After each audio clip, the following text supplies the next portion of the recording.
slam. Turn it up, turn it up. It's the pancake and power slam. Turn it up, turn it up. It's the pancake and power slam show. Turn it up.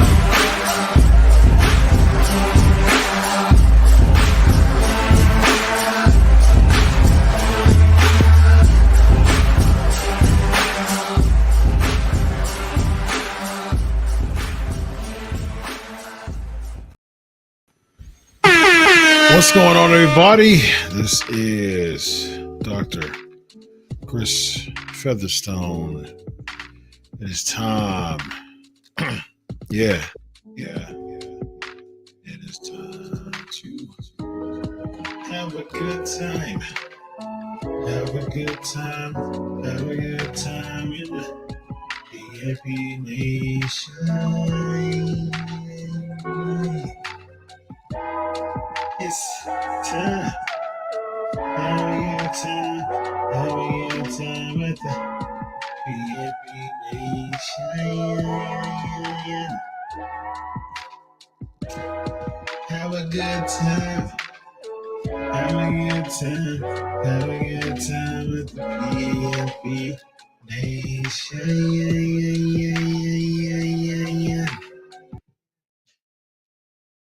Nice, ladies and gentlemen. Thank you. What's going on, everybody? This is episode 636 of the Pancakes and Power Slam show. We are live in living color again. Hey, big shout out to my wife. Very nice. I just noticed that she took care of my cords, man. That's such a cool thing from her. I just noticed. I'm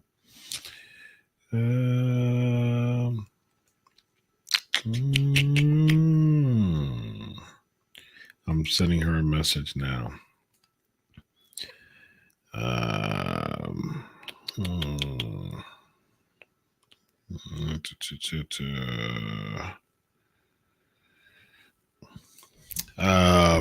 Here we go. Yeah, looks nice. Looks wonderful. Thank you very much. All right. So let's do this, ladies and gentlemen. Episode 636 of the Pancakes and Power Slam show. So we're gonna have some good time. We got some good times as always. Man, lots of people coming in through. Of course, hashtag Ask Doc is the way to go. Hashtag Ask Doc is the way to go. Hashtag Ask Doc is the way to go, ladies and gentlemen. All right. Let's do this. We're going to talk about Drew McIntyre,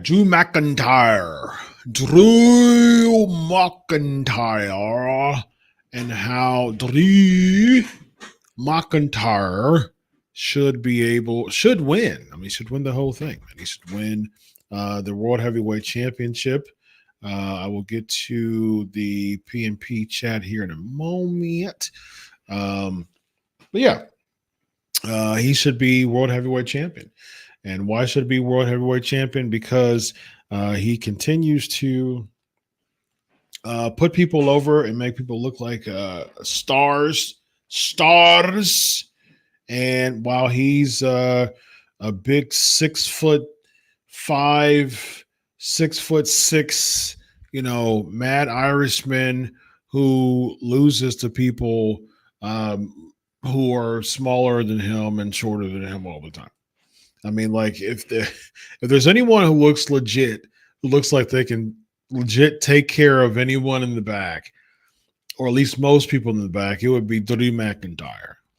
And for some odd reason,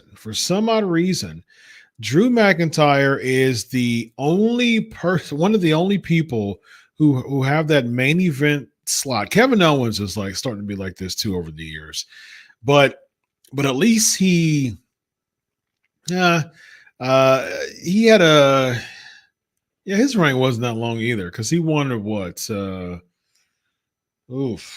Vacants. That was right after SummerSlam. His reign was decent. He won it right after When did it become vacant? SummerSlam. Finn had to relinquish it. Summer after he beat Seth Rollins at SummerSlam, he had to relinquish it the next night on Raw. If I'm not mistaken, either that night on Raw or the next week. I think it was that night Kevin Owens won. So that was August. And then he carried it all the way over to Fastlane, right? When Goldberg beat him. So, I mean, he had it for 6 months. Yeah, I mean, 6-7 months. So, I mean, he had a pretty decent run. Drew, and it was in front of people. I mean, Drew's never had a legit world title run in front of people, you know? So, you know, it's one of those things that then the Miz cast it in on him when he won the Money in the Bank. It just, he never really had a lengthy run in front of people. So he's lost to Seth in feuds. He's lost to Gunther in Intercontinental title feuds. He's lost to who else did he just recently lose to? He's been upstaged by CM Punk over and over again. He's lost to someone else in a world title feud. That lost to Priest, being upstaged by CM Punk. Lashley, that's who it was. Bobby Lashley. The first Mania back in 2021 from COVID. It was him and Lashley that I think he won either the Elimination Chamber or something, but he ended up having that world title match against Lashley. And yeah, it was really interesting that he lost that match too. It seems like Lashley was going to lose and Drew was going to win, but nope, he lost. So Drew is starting to become notorious for having these big match losses. And he's already lost. He lost to Seth Rollins twice in matches for the world title and then beat Seth Rollins and then lose 5 minutes later against Damian Priest. So if he loses against Damian Priest and Roman Reigns was another one, he lost to Roman Reigns and the previous one of the previous Clash events at a main event. World champions that he's lost to are just coming up in my head now. That's a problem. Like they're just popping in my head. You don't want Drew McIntyre. Drew McIntyre is what, 38, 39 now? I don't think he's even reached 40 yet. And so like, you still have a good 5 or so years. 39. Yeah, he just turned 39 actually a few days ago. And so a little less than a week ago. And so he just turned 39 years old, not even 40 years old yet. Dude's got about he's got about 5 years left, 5 good years left. He'll only be 44 in 5 years. So if you want to spend the next 5 years really building a star, Jey Uso's another person. But if you want to spend the 5 years building a star, right now you've got Cody Rhodes and AJ Styles as a main event. That's filler. You know what I mean? Roman Reigns has already established himself and he's kind of passing the baton now because he's already had his claim to fame. So Drew McIntyre is the person that you want to be very, very relevant and very crucial in the main event scene on the main roster for the next 5 years. If he's already notorious or about to become notorious for losing big matches, that's going to be a problem. I don't think there's, right now is a lose-lose situation when it comes to Drew McIntyre versus Damian Priest. They really booked themselves into a corner when it comes to the fact that who's really going to get over here, who's going to have that ability to not take a loss worse. That's essentially where we're heading. Who's going to come off worse by losing? It's not a matter of the problem with this match at Clash of the Castle is it's not necessary. It's not more about who's going to come off better winning. The emphasis seems like is more on who's not going to come off worse by losing. And that's a really, really big problem when it comes to a world title match. If that's the emphasis, and that's basically what the emphasis is, it's a huge, it's bad. It's not promising for the division. It's not promising for how you've created or how you've booked the division. It doesn't look good because essentially what you're doing right now is you're having Drew McIntyre, someone who loses the big matches. He's in another world title match, been in a world title match with Roman Reigns, Seth Rollins, Bobby Lashley. Like, you're continuing to put him in matches, and he's known for losing them. So if Damian Priest, let's not forget, Damian Priest, cash in or not, Damian Priest beat Drew McIntyre at WrestleMania. He pinned him. So he already has a pin up on Drew McIntyre. And yes, there was some, Raw stuff, matches stuff. I'm talking about PLE matches. He already has a win up, at least recently, on Drew McIntyre. So Drew McIntyre 2 months later can't beat him in a real match. And Damian Priest had to come. It protected Drew in a sense because CM Punk distracted him. CM Punk, he started it. He really provoked it though. But CM Punk tripped him. He got distracted. CM Punk took him out. And Damian Priest capitalized on a beaten, battered, bruised Drew McIntyre, who just had a long match against Seth Rollins, who just, got upstaged by CM Punk. Okay, wonderful. That's a moment to protect Drew and have Damian Priest come out and cash the Money in the Bank briefcase.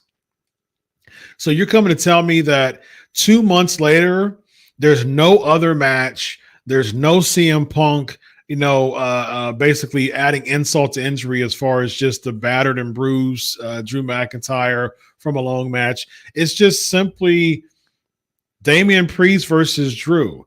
Beforehand, he had to wait until Drew had a match and was taken out by CM Punk to cash in the briefcase. Now he can just beat Drew McIntyre in a regular match. That logic, that math ain't math in there. The logic ain't logicking.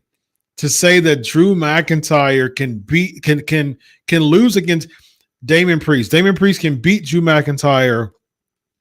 This time, he doesn't need a briefcase. This time, he doesn't need to wait till after the match. That makes Drew McIntyre look worse than what he did 2 months ago. So again, you got to make it make sense. This logic is not working. Because essentially, if Damian Priest just simply beats Drew McIntyre, I don't care if CM Punk distracts Drew McIntyre, whatever. Because you still have to factor in that Damian Priest can beat Drew McIntyre with just simply a CM Punk distraction. Now 2 months ago, it took a CM Punk distraction and a long, hard match against Seth Rollins. Now it just takes a CM Punk distraction. So therefore, Drew McIntyre, if he loses, he looks worse than what he did 2 months ago. So it just doesn't make sense to me. At this point, I think it looks worse for Drew McIntyre if he loses than Damian Priest if he loses. Here's the thing. Damian Priest, before winning the world title, he was booked as very mid. He was just very mid as being booked. The Judgment Day thing is just beaten to death. And yes, you got the Liv Morgan thing. Yes, Finn took the room key. Yes, Finn is like overprotecting Dom. Okay, there's going to be something maybe with Finn and Liv. Finn is really trying to usurp Dom with Liv, and we find out that Dom really liked Liv, and he's mad at Finn, and then Just what does this lead to, and why do I care? And why isn't it a world title opportunity?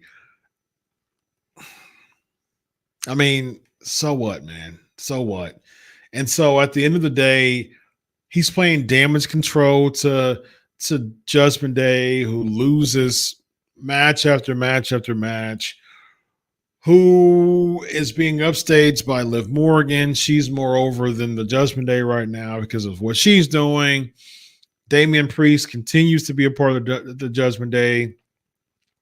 If Damian beats Drew, then we're going to get Damian Gunther. There's no sell, there's no appeal to that. Two heels. Now, if it was Drew's going to get cheered out of the building. I mean, the building's going to erupt when he comes out. So it makes sense for that to happen. Plus, he's going against a heel. So if he was going against a babyface, in Scotland, it wouldn't make too much sense because you want to protect the babyface.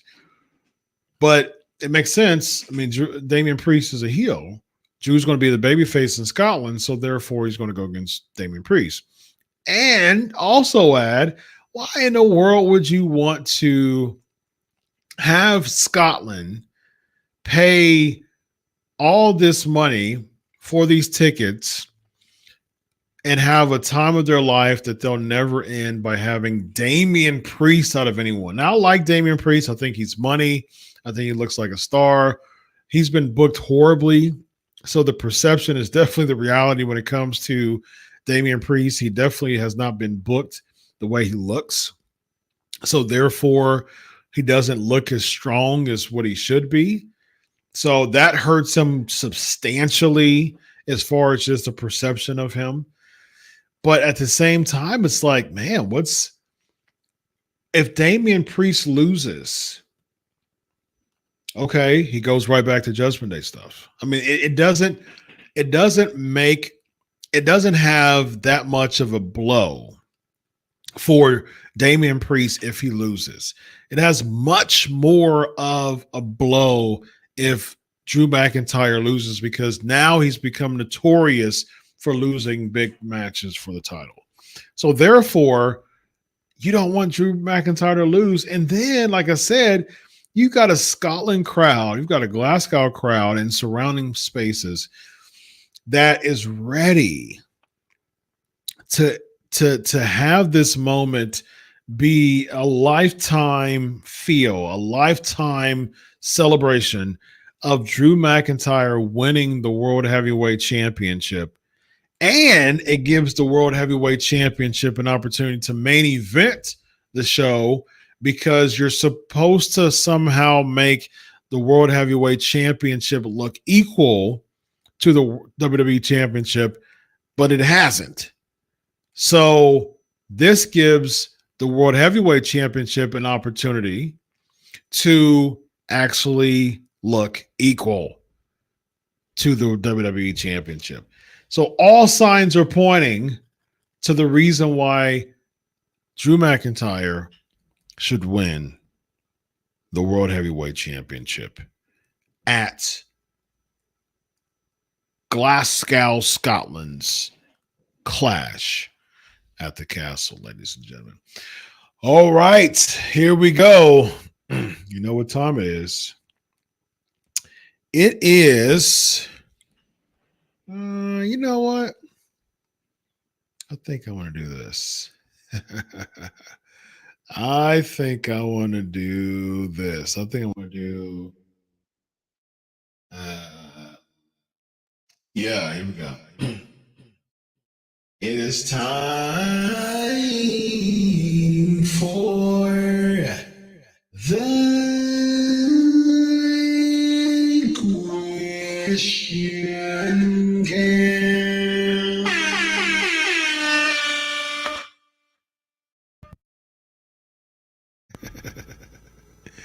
It's my new intro to the question cam, ladies and gentlemen. All right.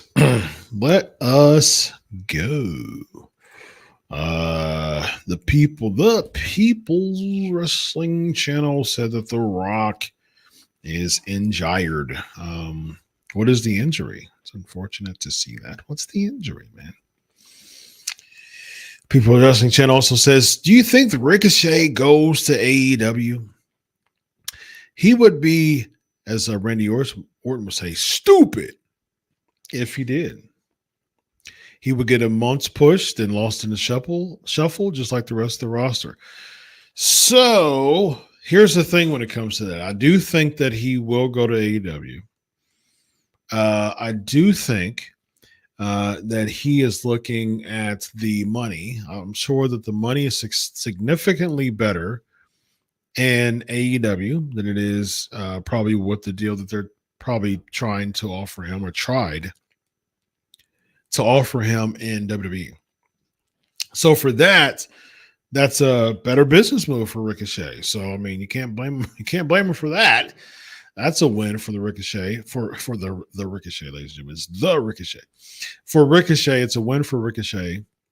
And you have to factor in that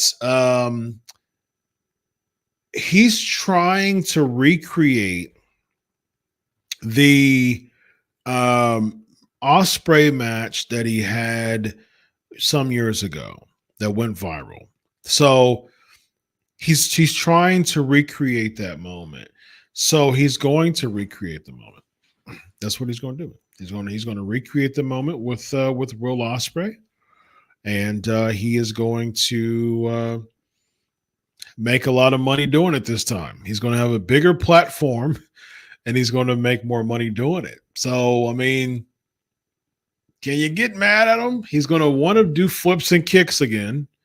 He's going to want to make more money. Okay, here's the thing. He's going to want to do flips and kicks again freely. Check.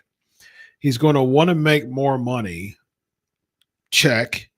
He's going to want to have 7-star making baby Meltzer matches with Ospreay and Danielson and Swerve and whoever else is over there. That's 7-star match. And Kazuchika Okada's over there. So there's going to be all kinds of 7-star galore matches everywhere. Everybody's going to be pooping 7 stars.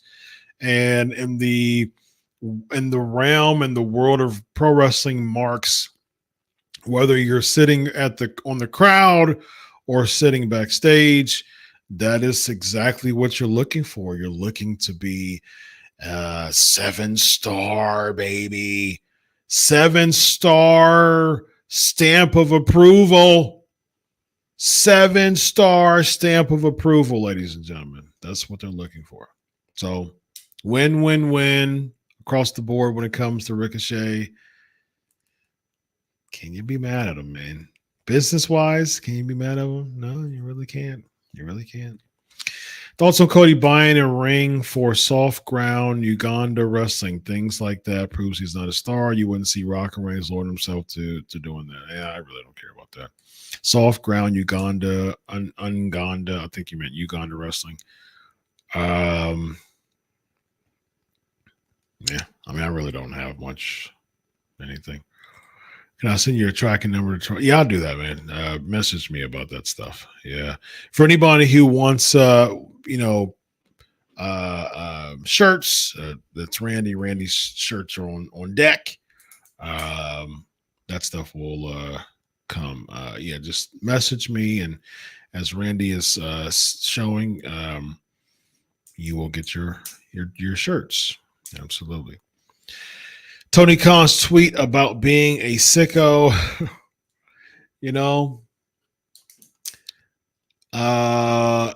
matter of fact, this is what I'm about to do here. This is what I'm about to do. Okay, let me cancel this. Let me do this. I am going to pull this up. I'm going to pull this up. I'm going to pull up this definition. All right. I'm going to pull up this definition of the word sicko. All right. All right. So this is let's matter of fact, let's let's camp here for a second. Let us camp here for a second. All right. I'm going to bring up the definition of the word sicko. All right, sicko. I'm going to pull up the word sicko. All right, here we go.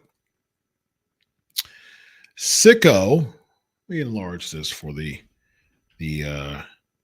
viewing audience. All right, you see that? Sicko. All right, sicko. Sicko. Let's do this. Let's do. See that right there? Sicko. Sicko. Sicko is a mentally ill person. All right. A person with unpleasant tastes, views, or habits. A mentally ill person. All right. Let's do some more. Let's do some more. Sicko. All right. Let's click here. All right. The sicko. Sicko. Sicko is a person. Let me bring this up. All right. Let me bring this up. You see this? A person who is mentally ill, who is mentally or morally sick. Okay? Mentally or morally sick. Synonyms: bug, fool, loon, crack brain, fruitcake, loony, nut, crazy, head case, lunatic, nutcase, psychopath, maniac, psycho. Okay. Y'all happy about that? Are you excited to be those things? And that's who he booked for? Ah, okay, that makes sense. That makes a lot of sense. Elvis says, what do you think about the storyline with Dom and Liv? Finn seemed sketchy. He took the key to her hotel room. Yeah, like I said, man,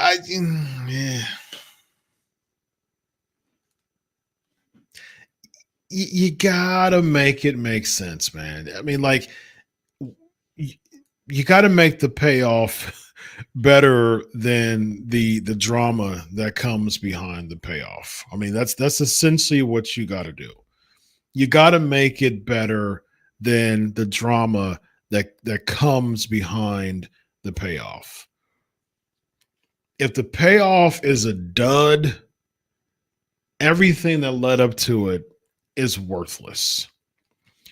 And if this isn't leading to some major Finn Balor push that makes him look legit again as a main event star, everything else is just pointless, man. And all this stuff is making Damian Priest look like a member of a wacko Judgment Day, man. I mean, it doesn't help him whatsoever as a competitor. Elvis is asking, do I miss Roman Reigns? Do I miss Roman Reigns? No, I don't miss Roman Reigns. I really don't miss. I don't miss people really at all.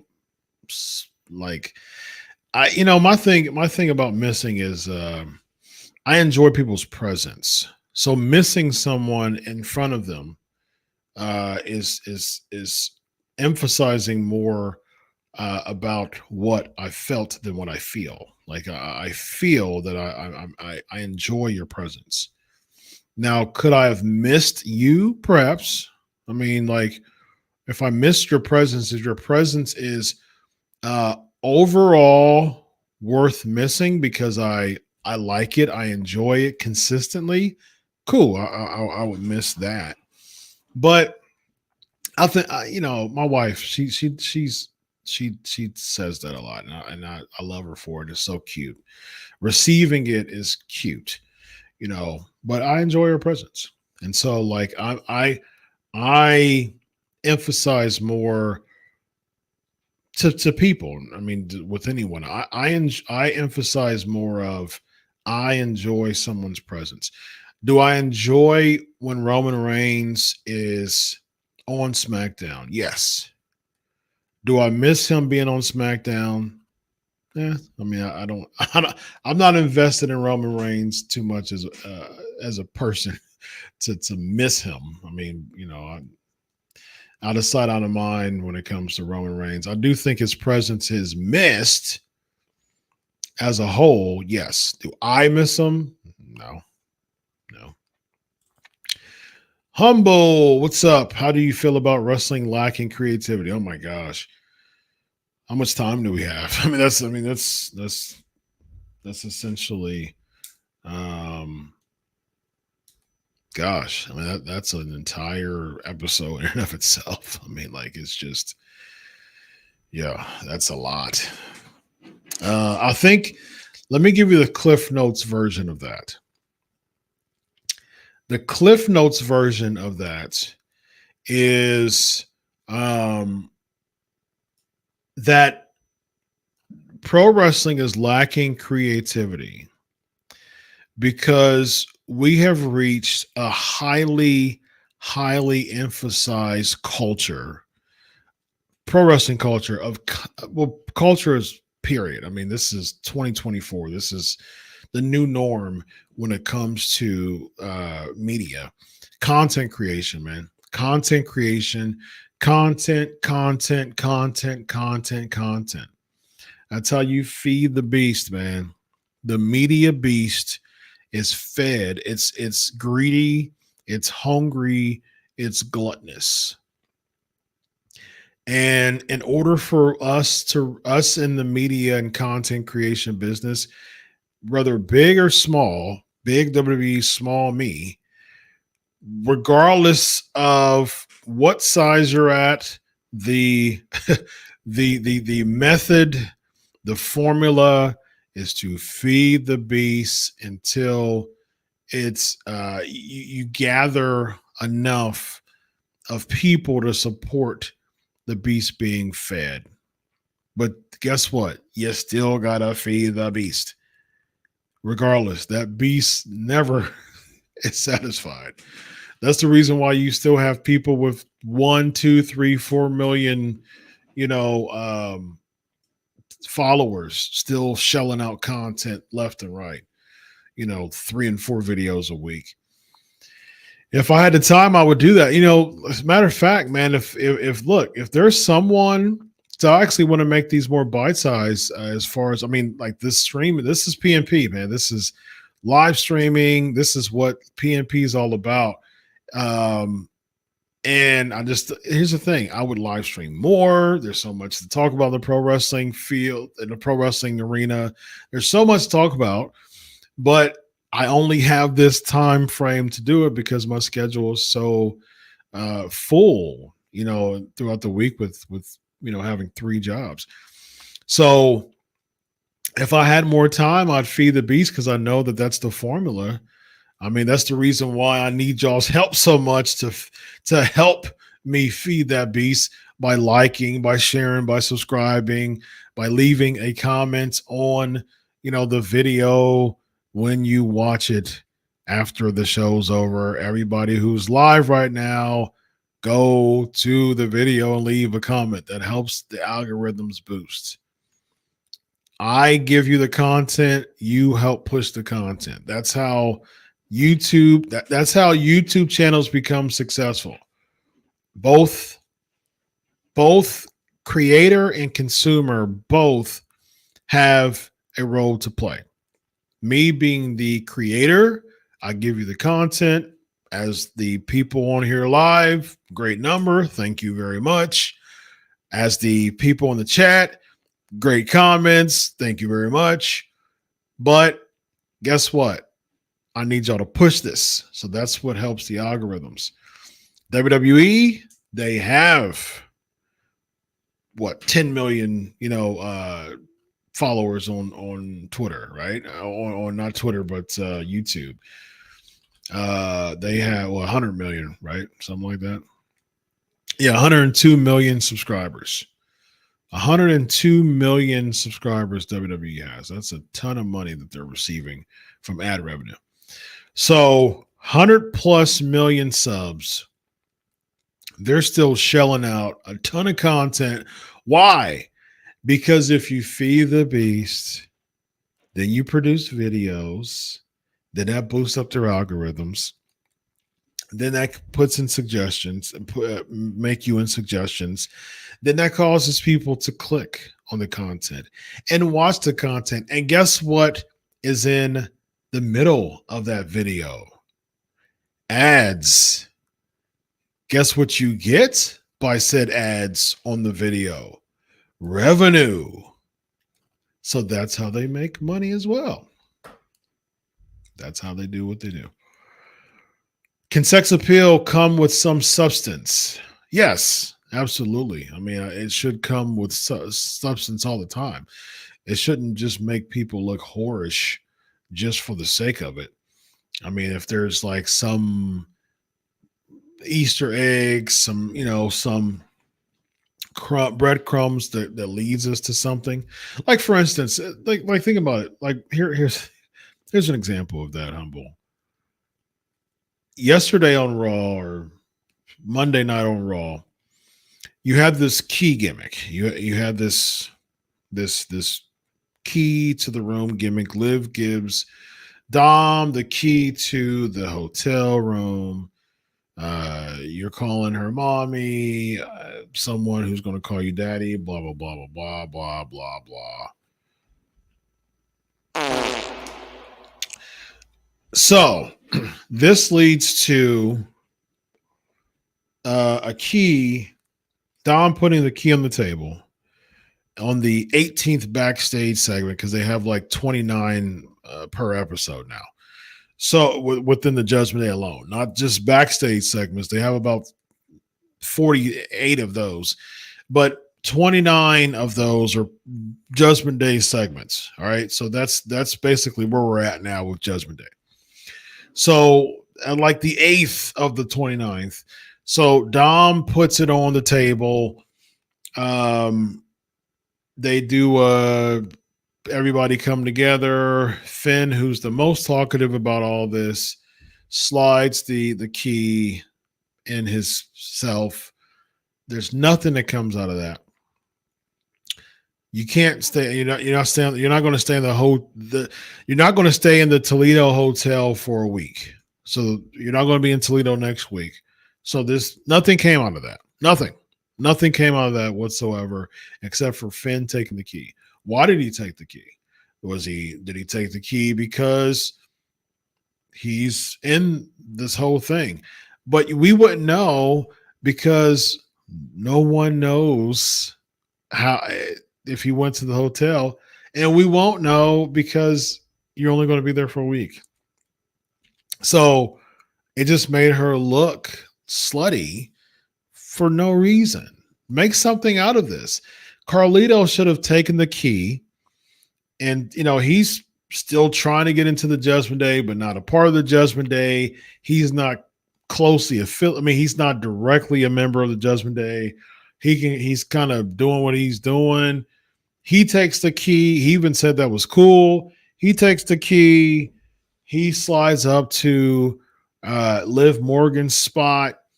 Liv Morgan says, hey, I was thinking that you were Dom. I don't want anything to do with you. Okay, well, maybe you would consider, because I've been eyeing you. That caused dissension with Carlito and Judgment Day. That can actually give him an opportunity to just break out on his own, because this Judgment Day thing with him sucks. And then you can have Dom slip up, accost Carlito and say, what are you doing, man? You know what I mean? Like you were trying to go into that room, and that me and Liv has a thing. We have a thing. And then perfect. That gives Carlito a way of pointing out his Freudian slip. And then that's where more of the saga comes in. You got to make it make sense, man. Give us something. All right. So I got a lot of questions to address. I might not do all of them because I probably won't do all of them. That's the reason why you should go here, Pancakes and Power Slams. You should go to patreon.com/pancakes and power slams. Either that or boom, right there. Patreon.com/pancakes and power slams. Join me there because we have a good time and we talk about these things more in depth. I know a lot of people in the wrestling business, all promotions, and so when I get stuff, I say stuff, I tell stuff. We talk about stuff as well. We're going to talk about predictions of Clash of the Castle today. So be sure it's less than $1 a week, y'all. Less than $1 a week. All right, who haven't I? Said maybe he sat down with Russo and talk who killed WCW. That would be interesting. Me being the MC of that would be fire. I would love to MC that event. CJ winning Money in the Bank.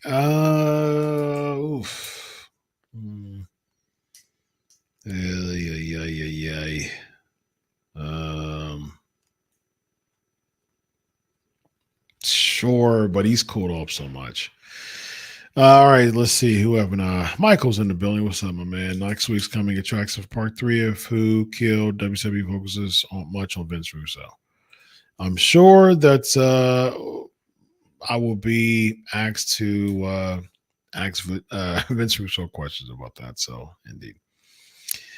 TNA will be on again next week in the Battle Royal. Yeah, I heard about that. That would be interesting. What's up, Roland? I would like McIntyre to win at the PLE because I like the line of transition for the title from Priest to McIntyre to Punk to Gunther. Yeah. I think that's what the transition is going to be. I think Punk's going to beat McIntyre. I would say Royal Rumble is where Punk should win. I think Survivor Series maybe. SummerSlam, no, absolutely not. I think Drew should beat Punk at SummerSlam. And then that will prolong the feud, and then that gives Punk the chance to win at Survivor Series or Royal Rumble. But Gunther should be champ at next year's WrestleMania. I agree 100% with that. But with Punk saves and injuries, I'm questioning to put on 3 to 5 star matches to make Gunther look good. I don't think it's an age thing because, AJ Styles is older than he is. Bobby Lashley is older than he is. It's just a matter of,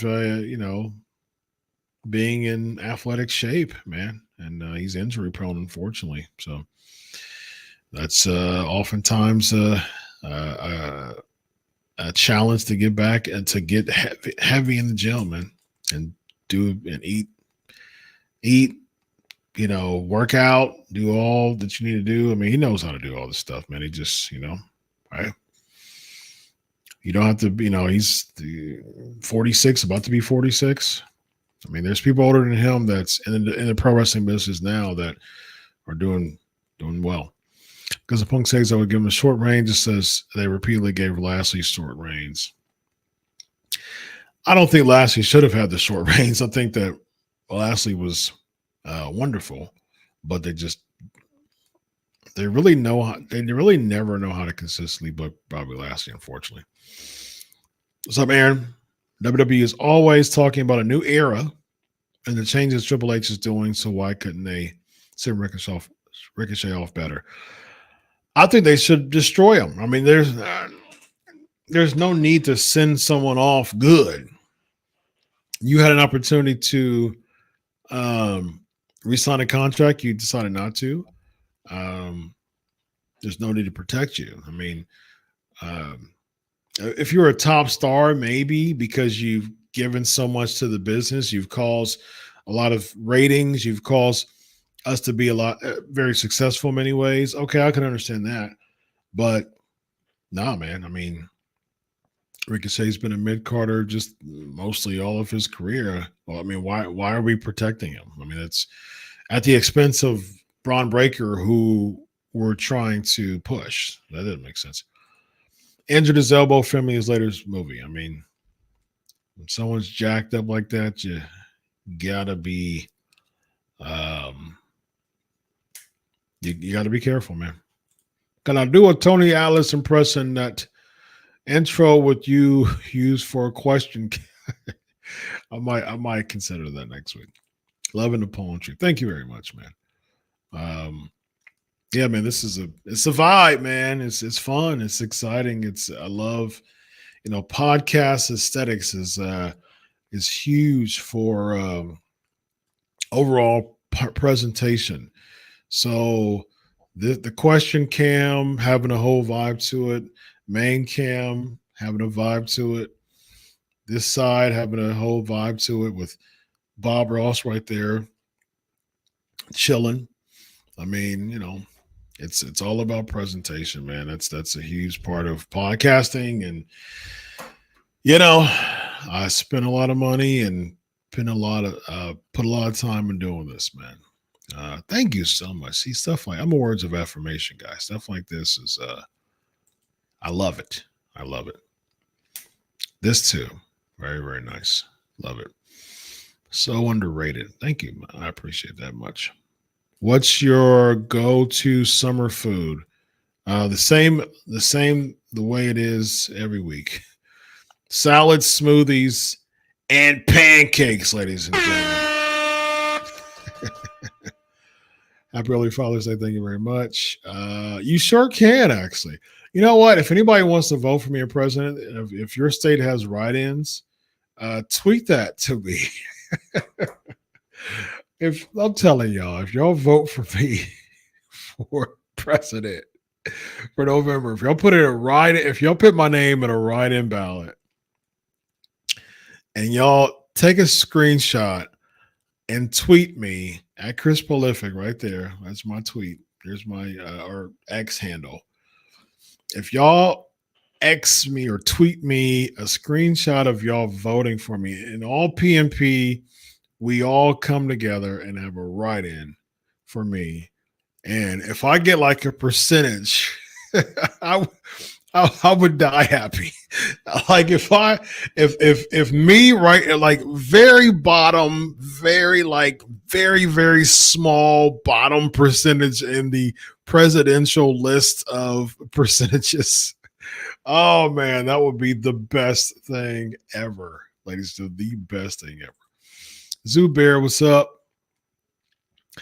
Ever heard or done the Russ Paul's method workout style? I have heard that. Yes, been doing that lately, due to the schedule lately. I think it works. Good for you, man. Awesome.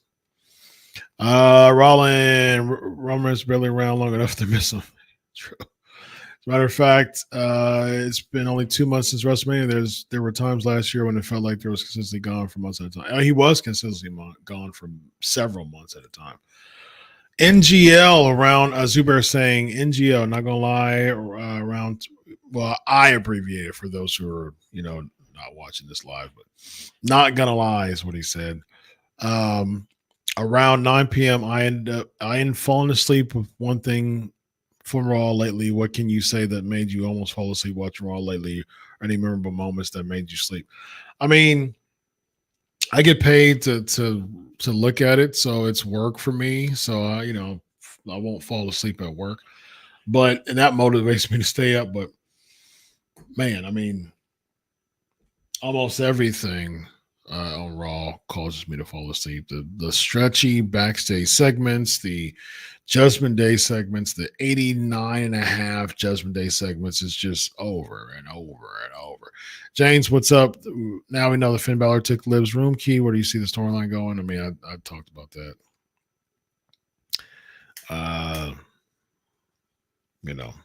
Where it should go, I said at least. Who cares, really? Yeah, took that key to give it to me. I don't believe you. I've been saying that sex appeal wrestling can have some substance. Good. Yeah, I mean, it should. Absolutely. And the girls in the Hall of Fame. Do you think WWE will ever induct other members? Other radicals, not counting Benoit, of course, but Malenko and Saturn. I don't. And neither of them have Hall of Fame careers. Why is it a struggle? I mean, awesome, but not Hall of Fame careers. WWE Hall of Fame, at least. Why is it such a struggle for Black, Latino, Asian main male wrestlers to be booked well in these wrestling promotions. Again, how much time do you have? Like these are great questions. This is so much. I mean, like there's so much to talk about with this. Yeah, I mean, there's a lot. I mean, target audience. I mean, what's the target audience? What's the target demo? Are you playing to that? I mean, essentially, with any business, you're catering to your target demo. However, you're trying to create more diverse and more a variety of demos as well. So then you're paying attention to that too. I mean, there's just so much when it comes to that. Who's the number one? Who's a legit number one person? I think Booker T could have been that guy, should have been that guy. Bobby Lashley could have been that guy, should have been that guy. Montez Ford absolutely could be a top babyface star for the next 7 years, 100%. Speaking of Montez Ford, Rollins says, have we given up on Montez Ford? It's just there's still a possibility for him to become a megastar. There's still a possibility, I think. I'm not giving up. I haven't given up on him. Cody was mentioned at Battleground and on Raw. He was on NXT. He's going to be on the SmackDown Class. I'm guessing WWE has never heard less is more. Good point of less is more, that's for sure. Top 5 high-flying wrestlers of all time. Tweet stuff like that to me because stuff like that are just whole segments. I mean, yeah. When y'all give me top 5s in the middle of just trying to get all these questions, this is one of those questions that we will talk about in depth in the Patreon. So join the after party, less than $1 a week, patreon.com/pancakes and power snaps. Elvis, Dr. Chris Featherstone for President campaign slogan, free pancakes for everyone. Yeah, I would have a free pancake day. Absolutely. Free pancake day. Final boss engaged. Dr. Chris swings the election outcome. You'll be famous overnight. No more good vibes. Oh, it would absolutely be good vibes. Absolutely be good vibes if I was president of the United States of America. I am not going to end that. James, when this Uncle Howard stuff happens, do you see it being in a huge deal Raw? Would it just be another lame story? I think they're stretching it too much, man. I think at the end of the day, you'll get a pop in the beginning, and then it'll die out just like everything else, unfortunately. All right, ladies and gentlemen, with that being said, we head over to the after party. We're going to do Clash of the Castle predictions. So be sure to hang out over there. Again, less than $1 a week, ladies and gentlemen. Less than $1 a week. You can find that on the side portion in between your seat and the glove compartment. That area right there where you reach your hand when like chapstick falls or some spare chains falls. You can start doing that every single week because I know that there's a lot of chains down there because you haven't cleaned it in a while. So, I smell it. So just go ahead and clean it. Clean it more, and it'll nudge you to get that change right there that's on the side of that area and that slit area right there. Grab the change, less than $1 a week, and start paying for Patreon. Start paying for your support with Pancakes and Power Slams, and as a result, you will be able to enjoy the Patreon hangout. So, all right, we're heading to the after party. Uncle Howdy becomes Grandpa Howdy. I mean, basically, Uncle Howdy would be Grandpa Howdy by the time all these QR codes end. So, all right, with that being said, ladies and gentlemen, this is Dr. Chris Featherstone. We are heading out. We heading out, y'all. Yeah, we heading out, y'all. Yeah, we heading out, y'all. We heading out, y'all. We heading out, y'all. We heading out, y'all. Text 36. Yeah. Be sure to subscribe. Be sure to subscribe. WHC.